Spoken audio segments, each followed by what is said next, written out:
वृश्चिक राशि वालों, नया जीवन, नया जन्म आपको मिलने जा रहा है। सावधान हो जाइए। इस समय और काल पर आप जो महसूस कर रहे हैं, शरीर में भारीपन, स्थूलता, काम करने का मन तो खूब है लेकिन शरीर साथ नहीं दे रहा है। बार बार शरीर में रोग आ जा रहे हैं। आप सब कुछ संभालने की कोशिश कर रहे हैं, फिर भी कुछ भी संभाल नहीं पा रहे। चीजें आपके हाथों से फिसलती सी जा रही हैं। लोग भी हैं कि आपसे रूठते से जा रहे हैं। मन की बेचैनी, एक अनजानी ऊर्जा का एहसास और बंधन जैसा एहसास होना। आपकी राशि का स्वामी ही सप्तम में बैठकर आप पर दृष्टि डाल रहा है और आपके अष्टम भाव में बैठा बुध और नवम में बैठा गुरु सूर्य और दसम में बैठा केतु शुक्र। छोटी घटनाएं नहीं है ये ग्रहों के ऐसे तालमेल हैं जो बदलाव की ओर संकेत कर रहे हैं। और पिछले कुछ समय से, पिछले लंबे समय से कहें, यानी कि कुछ 10 या 5 वर्षों से आपने बहुत सारी चीजें ऐसी की हैं जो लगभग निरर्थक और व्यर्थ सी चली गई। आपको ऐसा लगता है जैसे अपनी ऊर्जा आपने व्यर्थ बर्बाद की है। यानी कि कुछ बिजनेस किया, उसमें लॉस हो गया। कुछ रिश्तों में गए लेकिन उन रिश्तों में भी नाकामी मिली। बहुत कुछ आपने किया लेकिन अंत में नाकामी। लेकिन ईश्वर की नजर में कुछ भी व्यर्थ नहीं होता। हर एक कर्म के पीछे ईश्वर का कोई ना कोई उद्देश्य छिपा रहता है, विधि का उद्देश्य छिपा रहता है। अब वे उद्देश्य पूर्ण होने वाले हैं, यानी कि आने वाले समय में बड़ी जल्दी जल्दी चीजें बदलेंगी। ग्रह इसी ओर इशारा कर रहे हैं। जी हाँ बंधुओं, 24 तारीख यानी जब बुध हो जाएंगे मार्गी, उस समय ही आपके अष्टम में बैठा बुध आपके जीवन को जबरदस्त तरीके से परिवर्तित करेगा।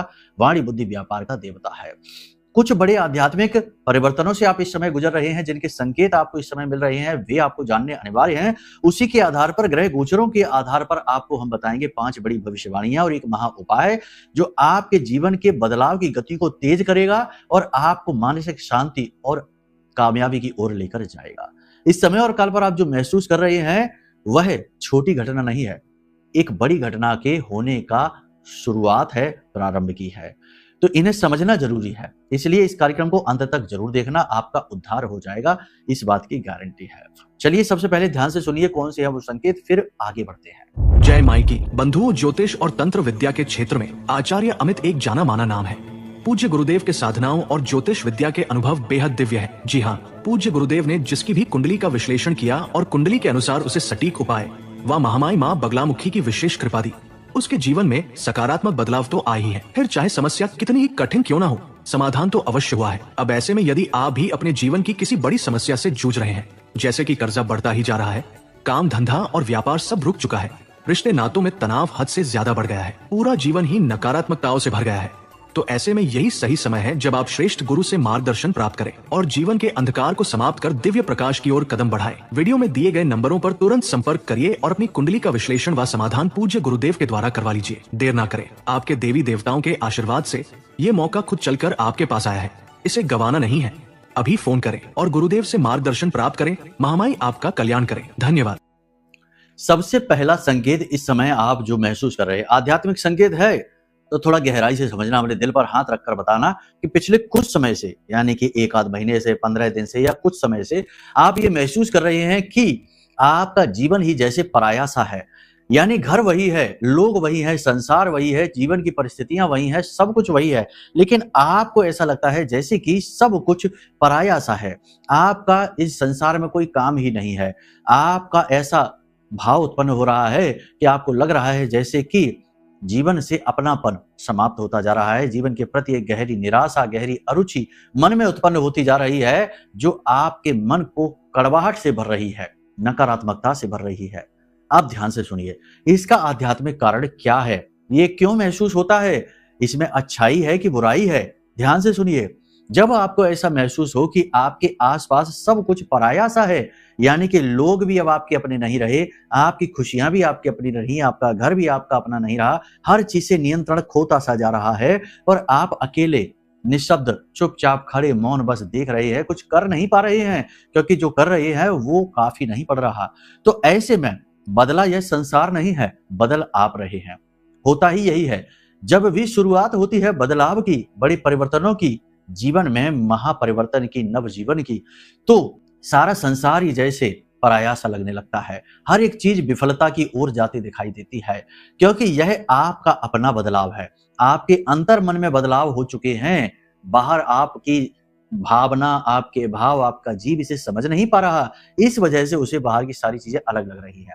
बिल्कुल वैसे ही जैसे कि आप किसी नए स्थान पर चले जाएं, तो बाहर का जीव तो सारी चीजों को समझ जाएगा कि सब कुछ बदल गया, यानी कि आपका जो चेतन मन है वह तो सब कुछ समझ जाएगा, लेकिन अवचेतन मन नहीं समझेगा तो आप पुरानी आदतों को नहीं बदल पाएंगे। बाहर की जगह, स्थान, संसार सब बदल जाए। लेकिन ठीक इसके उलट इस समय ये हो रहा है कि आपके अवचेतन मन में परिवर्तन आ चुके, आपका व्यक्तित्व बदल गया, आपके भाव बदल गए, आपके विचार बदल गए, आपके काम करने का तरीका बदल गया, आप स्वयं भी पूरी तरीके से बदल गए, लेकिन बाहर का संसार तो नहीं बदला, वही तो ज्यों का त्यों ही है। तो इस समय आपको पराईपन का, खालीपन का, अकेलेपन का एहसास हो रहा है। ये एहसास इस बात का प्रमाण है कि आपके जीवन में अब महापरिवर्तनों की शुरुआत हो चुकी है और अंतर मन से इसकी शुरुआत हो रही है और वही प्रबल शुरुआत होती है। दूसरा संकेत इससे भी ज्यादा महत्वपूर्ण है, इसे इग्नोर ना करिए, ध्यान से समझिए। बिना किसी कारण मन दुखी हो जाना, आंखों से आंसू छलक आना, एकांत में बैठकर अपनी पुरानी घटनाएं, पुरानी बातों को, पुराने लोगों के साथ रिश्तों को सोच सोच कर दुखी हो जाना, अनायासी मन भर आना, गला रुध जाना, आवाज ही जैसे स्तब्ध सी हो जाना। कहने का मतलब यह है कि गहरे भाव को आप महसूस कर पाएं अपनी आत्मा में, आप एक कष्ट, एक दुख को महसूस कर पाएं कि आपने सोचा क्या और हुआ क्या, आपने चाहा क्या और आपके साथ क्या हुआ, आपने तो कितना दुनिया के संसार के लिए करने की कोशिश की, लेकिन आपको मिला क्या। ये गहरा दुख, ये गहरी आपके मन में जो भावना है, ये भाव क्यों है? अध्यात्म में इसे आत्मा की शुद्धि कहा जाता है, अध्यात्म में इसे रेचन कहा जाता है, योगियों और ऋषियों ने इसे रेचन कहा है। रेचन का मतलब होता है आपके अंतर मन में जो कुछ भी भरा है वह जब उबल कर बाहर आने लग जाए तो समझ लो कि अब अंदर एक खालीपन बनने वाला है, एक वैक्यूम बनने वाला है और उसमें कुछ नया भरने वाला है। सोचिए कि कोई भी कप, कोई भी पात्र अगर पहले से ही भरा हुआ है तमाम तरीके की भावनाओं से, तो उसमें कुछ नया कैसे भरोगे आप? तो पहले तो उस कप को, उस बर्तन को खाली करना पड़ेगा। तो आपके मन में जो तरह तरह के भाव, तरह तरह की आपकी तृष्णाएं, तरह तरह के आपके जीवन के उल्टे सीधे अनुभव हैं, वे सब आंसुओं के रूप में बाहर निकलेंगे, नकारात्मकता के रूप में, दुख के रूप में बाहर निकलेंगे। इसी वजह से आपको अचानक से, एकदम से कभी कभी ऐसा महसूस होता है। बोलो होता है कि नहीं? कमेंट करके हमें बताना, ठीक है। एक हमारे दर्शक है, उनका हम कमेंट देख रहे थे तो वो हमें सिखा रहे थे कि कमेंट नहीं होता, उच्चारण कमेंट होता है। तो वो वही बात हो गई कि हमने आपको चांद दिखाया कि देखो आसमान में वो चांद है, और आप चांद ना देखकर हमारी उंगली देख रहे हैं कि गुरुजी आपकी उंगली मैली है, इसे धो लो। ठीक ठीक है ना? तो अब ऐसे मूर्खों को कोई क्या समझाएगा? इन्हें समझने की नहीं, इन्हें 10-20 और जन्म लेने की आवश्यकता है, तब इनकी चेतना थोड़ी सी ऊपर उठेगी। ठीक है। तो ऐसे महामूर्खों से तो खैर हम बात ही नहीं कर रहे हैं, जिनका ज्ञान से कोई लेना देना नहीं, इन्हें बस कुतर्क में आनंद आता है और कुतर्क ही इनके जीवन का उद्देश्य ही है। इसीलिए हर जगह भ्रष्टाचार फैलाकर, कुतर्क फैलाकर, अच्छी से अच्छी चीजों में भी गंदगी ढूंढ लेना इनका जीवन का लक्ष्य बन गया है। समाज में भी ऐसे ही लोगों ने गंदगी फैला रखी है। तो ऐसे महामूर्ख और कुटिल लोगों से हमारा निवेदन है कि हमारे कार्यक्रम ना देखिए, 2 मिनट वाली रीलें देखिए जिसमें बड़ा मनोरंजन है और आपके जीवन का उद्देश्य भी पूरा होगा, क्योंकि आप इसीलिए आए हैं, भोगने के लिए। भोगिए और जाइए, ठीक है। हमारे कार्यक्रम ज्ञानियों के लिए होते हैं, विकसित होने वाले लोगों के लिए होते हैं, जो विकास की राह पर, आत्मोत्थान की राह पर चल रहे हैं, उनके लिए होते हैं, ठीक है। शॉर्टकट वालों के लिए नहीं। खैर चलिए, अब आप ध्यान से सुनिए। इसे रेचन कहते हैं। आपके मन के भाव तेजी से खाली हो रहे हैं, इसीलिए आपको मन में उथल पुथल महसूस हो रही है, घबराहट महसूस हो रही है और आंखों से आंसू छलक आना और बात बात में दुखी हो जाना और एकांत में बैठकर अपने आप में ही खो जाना, पुरानी बातें यादों में खो जाना कि हमारे साथ ऐसा क्यों हुआ, हमारी क्या गलती थी, हमने किसी का क्या बिगाड़ा था। कुछ लोग जीवन में ऐसे होते हैं, कुछ परिस्थितियां ऐसी होती हैं जो हमें सिखाने आती हैं, हमारी चेतना को जागृत करने आती हैं, झटका देने आती हैं।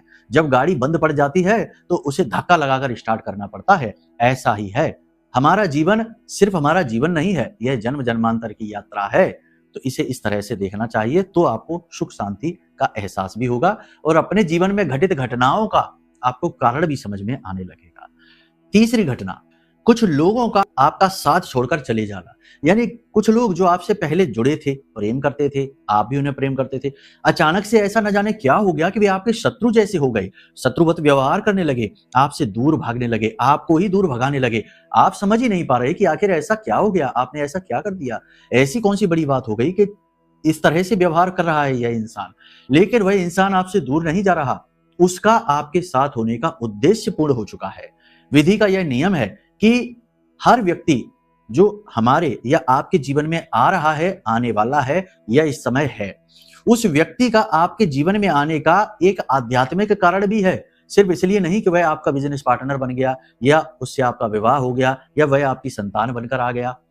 कहानी के माध्यम से, उदाहरणों से तो इसे हम बहुत गहराई से आपको समझा सकते हैं, लेकिन उसमें घंटों का कार्यक्रम बनेगा।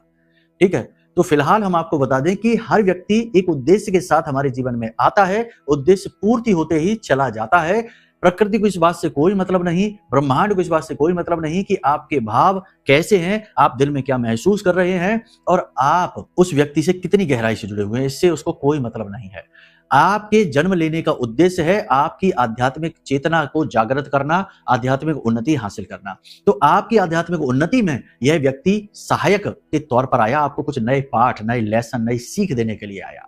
तो आपको इसे इस तरह लेना है। इसी के साथ साथ हम आपको एक चीज और बता दें कि कभी कभी हमारे पुरखे पूर्वज, हमारे आसपास जो दिव्य आत्माएं हैं, हर व्यक्ति आत्माओं से हर वक्त घिरा रहता है। और किरिलियन फोटोग्राफी टेक्निक जो इस समय वैज्ञानिक टेक्निक है, उसके माध्यम से ये पता भी चलता है कि जब किसी व्यक्ति की फोटो ली जाती है तो उसके आसपास कई ह्यूमन लाइक फिगर्स दिखाई देते हैं, जो दिखाते हैं, क्योंकि वह कैमरा जो है वह एनर्जी को कैप्चर करता है, तो वह देख लेता है इस चीज को। तो ये प्रमाण है। वैसे तो शास्त्र प्रमाण तो बहुत सारे हैं, लेकिन ये वैज्ञानिक प्रमाण है। आजकल विज्ञान लोग बहुत करते हैं, इसमें आनंद आता है, तो विज्ञान की बात भी कहनी ही पड़ती है। कहने का मतलब यह है कि आपके आसपास की जो दिव्य आत्माएं हैं, वे आत्माएं जानबूझकर उस इंसान को आपसे दूर करती हैं, क्योंकि उस इंसान का आध्यात्मिक स्तर आपसे बहुत नीचा है और उसका उद्देश्य भी पूरा हो चुका है। तो अब आप चाहकर भी उसे रोक नहीं पाएंगे, वह जाएगा ही जाएगा, चाहे कुछ भी आप करो। तो उस व्यक्ति के जाने का दुख आपको सताएगा, परेशान करेगा। ये संकेत आपको मिला है कि नहीं, कमेंट करके बताना। ठीक है, ये ना कहना कि कमेंट कहते हैं, कमेंट नहीं कहते हैं। ठीक है, मजाक की बात है। अगला संकेत, आध्यात्म की ओर गहरा झुकाव, गहरा आकर्षण महसूस करना, यानी मंत्र सुनते ही मन शांत हो जाना, मंत्र उच्चारण करते ही मन शांत हो जाना। जब भी दुखी होना, परेशान होना, तो यह भाव मन में आना कि अपने आराध्य की ओर चलो, अपने भगवान की ओर चलो, मंदिर चलो, वहां सुख मिलेगा, और मिलता भी है।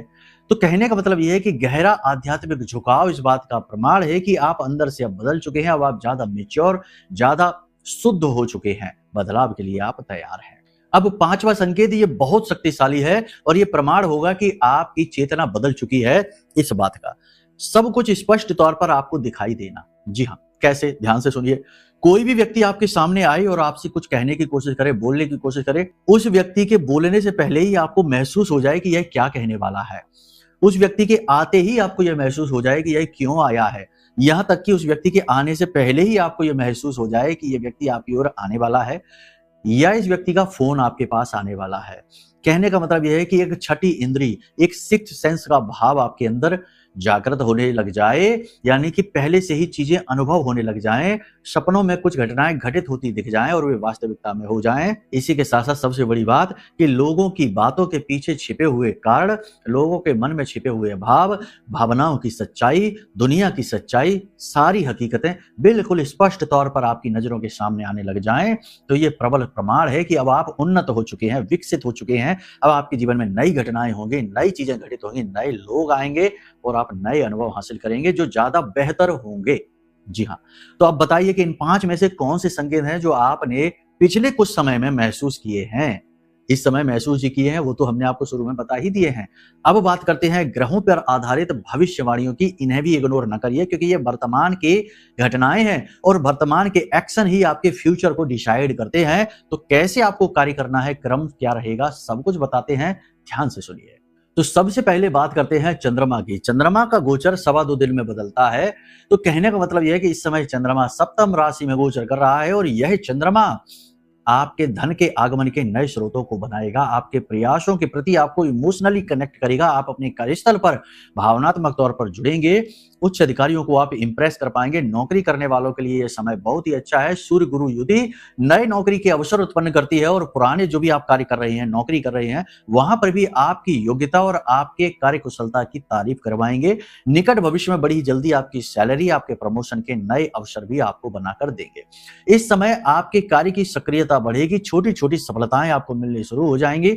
फिर भी हम आपको कहेंगे कि इस समय और काल पर किसी नए वाहन को न खरीदें, नए कार्य को न करें, नए बिजनेस व्यवसाय की शुरुआत न करें। ग्रह परिवर्तन वगैरह न करें, क्योंकि यह महीना जो है चतुर्मास से प्रभावित है और इस समय पर कोई भी नया कार्य करना निषिद्ध रहता है। पूजा पाठ अनुष्ठान करिए, वही ठीक है। इस समय और काल पर कुछ लोग आपसे जरूर जलेंगे, आपकी चुगलियां करेंगे और आपके प्रति बड़ा ही नकारात्मक भाव रखेंगे। उनकी दृष्टि देखकर ही आपको यह महसूस हो जाएगा कि यह इंसान आपसे कितनी घृणा करता है। ऐसे लोगों से आपको बचना है, इनकी छाया से भी आपको दूर रहना है। ये लोग आपके जीवन में इतनी नकारात्मकता भर सकते हैं, तंत्र मंत्र करवा सकते हैं, आपको कुछ भी खिला पिलाकर बंधन में डाल सकते हैं कि फिर आप चाह कर भी कुछ नहीं कर पाएंगे। तो ऐसे लोगों से आपको दूर रहना है। इस समय आप बर्बाद ना करें, ये आपके लिए सबसे बड़ी चेतावनी है। और वाणी पर भी आप नियंत्रण रखें। वाणी पर नियंत्रण रखने से हमारा मतलब यहां पर यह है कि उल्टे सीधे शब्दों को तो आप बोले ही ना, अपशब्दों का तो आप प्रयोग करें ही ना, गाली गलौज आदि का। दूसरा, अपने स्वयं के लिए भी नकारात्मक बातें अपने मुख से आप ना निकालें, क्योंकि जैसी मन स्थिति वैसी परिस्थिति। आप जब बोलेंगे कि हमारी तो किस्मत ही खराब है, हमारे साथ सब गलत ही होता है, हमारा ये हमारा वो, तो आपके साथ वैसा ही घटित होने लग जाएगा। ग्रही स्थितियां इस प्रकार के संकेत दे रही हैं। तो ये समय है जब आप मैनिफेस्टेशन की ताकत का प्रयोग कर सकते हैं। सुबह जब आप सोकर जागें तो सबसे पहला काम आप ये करें कि कराग्रे वसते लक्ष्मी, अपने दोनों हथेलियों को खोलकर अपने चेहरे के सामने लाएं, दर्शन करें और बोलें कराग्रे वसते लक्ष्मी। आगे के भाग में लक्ष्मी जी का, कर मध्य सरस्वती, मध्य भाग में सरस्वती जी, कर मूले च गोविंदा, निचले भाग में गोविंद यानी भगवान नारायण श्री हरि विष्णु का वास है। और आप कर मूले च गोविंदा प्रभाते कर दर्शनम, सुबह सुबह इनका दर्शन करना है और हाथ मलकर अपने चेहरे पर लगाएं। उसके बाद 10 से 15 मिनट के लिए अपने ही बिस्तर पर आंख मूंद कर बैठ जाएं। चाय कॉफी ना करें, मोबाइल ना देखें, किसी से बोले ना, बात ना करें। मौन की ताकत का अनुभव करें और आंख बंद करके थोड़ी देर के लिए बिल्कुल शांत हो जाएं। विचारहीन होने की कोशिश करें, कोई भी नया विचार ना लाएं। और उसके बाद फिर जब आप सोचें तो उस समय ये सोचें कि आज का दिन आपके जीवन का सबसे अच्छा दिन होगा। आज आपके साथ वो सब कुछ घटित होगा जिसके लिए आप तड़प रहे थे। यानी कि कोई विवाद है तो वहां जीत होगी, धन का आगमन होगा, नौकरी की नई अपॉर्चुनिटी मिलेगी, बिजनेस व्यवसाय में आगे बढ़ेंगे, दुकान है तो आज सेल बहुत अच्छी होगी। तमाम तरीके की जो आपके काम से जुड़ी जो आप चाहते हैं उसके लिए पॉजिटिव अफर्मेशंस अपने मन में आप बोलें। इसी के साथ साथ दूसरा एक और प्रयोग है, इसे भी जरूर करें, बहुत शक्तिशाली प्रयोग है। ऐसा कहा जाता है कि जल के अंदर श्रवण शक्ति होती है और जापान के एक वैज्ञानिक ने यह बात साबित भी की है प्रयोगों के माध्यम से।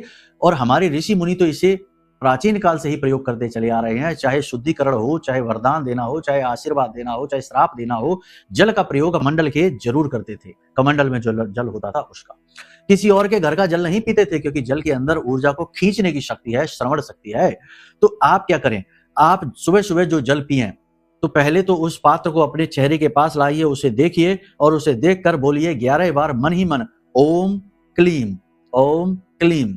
और जब 11 बार बोल लें उसके बाद आप उस घटना को होते हुए उस कांच में, उस पात्र में देखिए जो घटना आप चाहते हैं कि आज आपके साथ जरूर घटित हो। ठीक है, उसे देखिए और उसके बाद उसे आप पी जाइए। 100% हम आपको कहते हैं कि आपका काम कैसा भी हो बनना शुरू हो जाएगा उस दिन, नहीं तो उसके अगले दिन। ये समय ऐसा ही है, इसका सदुपयोग कर डालिए। कोई आपको बताने नहीं आएगा, कहने नहीं आएगा।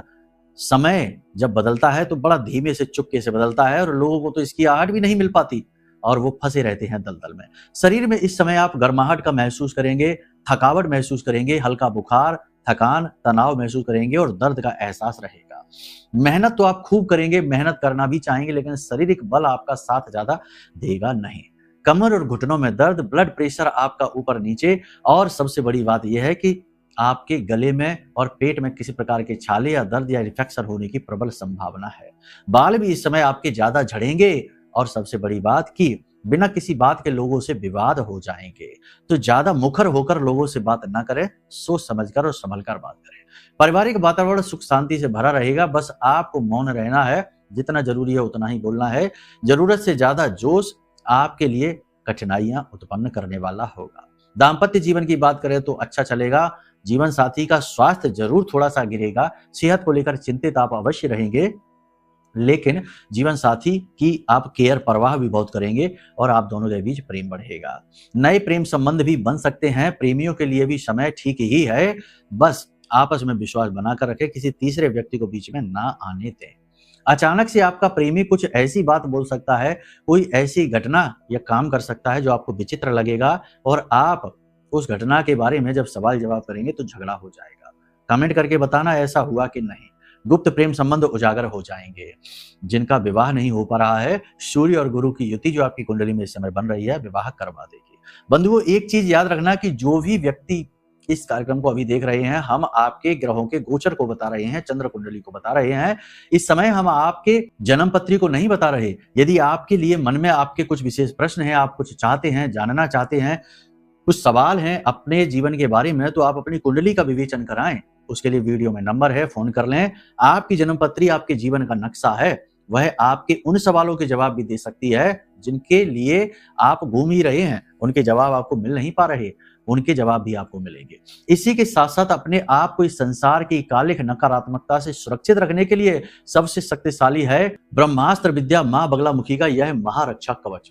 इसे भी मंगाना न भूलें, क्योंकि मां बगलामुखी अष्ट महाविद्या हैं और इस नवरात्रि में जब यह महारक्षा कवच आपके पास जाएगा तो आपका जीवन चुटकियों में बदलेगा। क्योंकि कैसी भी भयंकर से भयंकर नकारात्मकता हो, चाहे वह तंत्र मंत्र की हो, चाहे वह नजर टोना टोटका की हो या ग्रहों की हो, हर प्रकार की नकारात्मकता कटेगी और आपको भविष्य में आजीवन की सुरक्षा भी प्राप्त होगी आपके परिवार के साथ। तो यह महारक्षा कवच भी आप मंगवा लीजिए तो सर्वोत्तम रहेगा।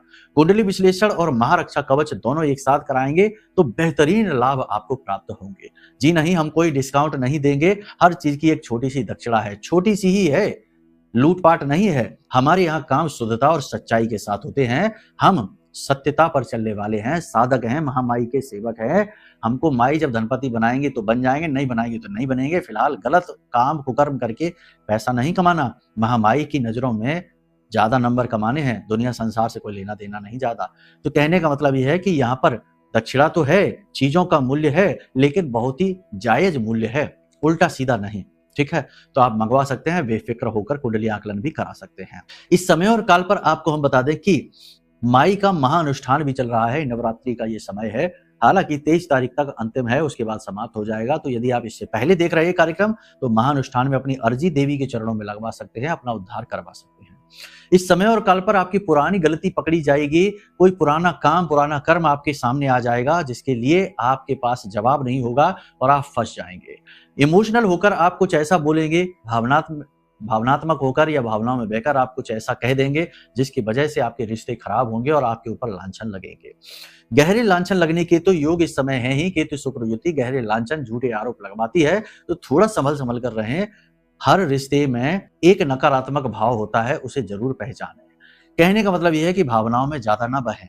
दूसरा कि मन में काम वासना बढ़ेगी तो अपने भावनाओं पर, अपनी इच्छाओं पर भी नियंत्रण रखें, नहीं तो गलत प्रेम संबंधों में फंसेंगे या फिजूल खर्ची करेंगे या गलत लोगों की संगत में आकर कुकर्म कर बैठेंगे, फिर उसकी कीमत चुकाते रहेंगे। बाद में कहेंगे कि गुरुजी हमारी कुंडली देखकर बताओ क्या हुआ। लेकिन जब सब कुछ हो चुका उसके बाद गुरुजी भगवान नहीं है कि तथास्तु कह के चीजें सही कर दें। फिर तो जो चीज जैसे बिगड़ी वैसे ही धीमे धीमे सही होगी। ठीक है, तो संभल कर रहिए, इसी में भलाई है। अब बात करते हैं उपाय और क्रियाओं की। अगर आपको अपने जीवन के कष्ट काटने हैं तो आज से ही इस क्रिया को करना शुरू कर दीजिए। पहली क्रिया, एक पीले रंग का कपड़ा लीजिए, ठीक है, रेशमी कपड़ा लेना, उसमें एक हल्दी की गोल गांठ, 7 कमल गट्टे, एक सिक्का, उसे पोटली बना लीजिए और उसके ऊपर हल्दी से टीका लगाकर महामाई मां बगलामुखी के चरणों में रख दीजिए और उसके बाद रात को सोते समय इस पोटली को अपने सिरहाने रखकर सोइए। पहला उपाय ये। दूसरा उपाय ये कि आप एक पान का पत्ता लीजिए, उसके ऊपर एक सुपारी रखिए। जैसे हमने कहा था कि सुपारी देना है भगवान को, तो एक सुपारी रखिए, पूरी सुपारी रखना है, ठीक है ना। और सुपारी के भी 2 प्रकार होते हैं, एक लंबी सी सुपारी होती है चोंच वाली, उसे पुरुष सुपारी कहते हैं, और एक होती है गोल सी सुपारी, उसे स्त्री सुपारी कहते हैं। तो स्त्री सुपारी नहीं देनी है, पुरुष सुपारी देनी है आपको। तो पुरुष सुपारी आपको रखनी है उसके ऊपर, और आपको थोड़े से चावल रखने हैं, उस पर पीसी हुई हल्दी डालनी है, और इसी के साथ साथ उस सुपारी को थोड़ा सा कुमकुम लगा देना है। अब पान पर रखी हुई यह सुपारी हनुमान जी के चरणों में रख देनी है और वहीं पर बैठकर 11 बार हनुमान चालीसा का पाठ करना है और 108 बार राम नाम का जाप करना है, फिर बजरंग बाण का पाठ करना है। अगर महिला है तो बजरंग बाण का पाठ ना करें, हनुमान अष्टक का पाठ करें और फिर हनुमान जी से हाथ जोड़कर निवेदन करें कि प्रभु हमारा यह अमुक जो आपका संकट है, जो बाधा है, जो परेशानी है, इसे आप काट दो, हम आपकी शरणागत हैं। इस उपाय को आपको लगातार 11 दिनों तक करना है। 11 दिन के अंदर अंदर भयंकर से भयंकर, बड़े से बड़ा संकट कट जाएगा, इस बात की गारंटी है। करके देखिए इन उपायों को, फिर बताइए। बाकी पूर्ण समाधान के लिए कुंडली दिखवा लीजिए, नंबर वीडियो में दिया गया है, फोन कर लेना, पूर्ण समाधान प्राप्त हो जाएंगे देवी माँ बगलामुखी की कृपा और उनके आशीर्वाद से। चलिए कार्यक्रम को यही विराम देते हैं। प्रेम से बोलिए जय माई की, जय माँ बगलामुखी।